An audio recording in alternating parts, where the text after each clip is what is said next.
कौन आपण जानिछंती खोर्धा जिलार टांगी अंचल स्थित बाबा चंडीहरंकर से अलौकिक परिचय पवित्र महाशिवरात्रि रही अवसर रे मो बाबा चंडीहर को सुंदर ओडिया भजन को समर्पण करुछि।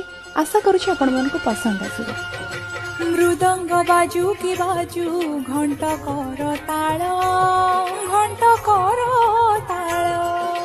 मते शुभु थाए खाली शिव पंचाक्षर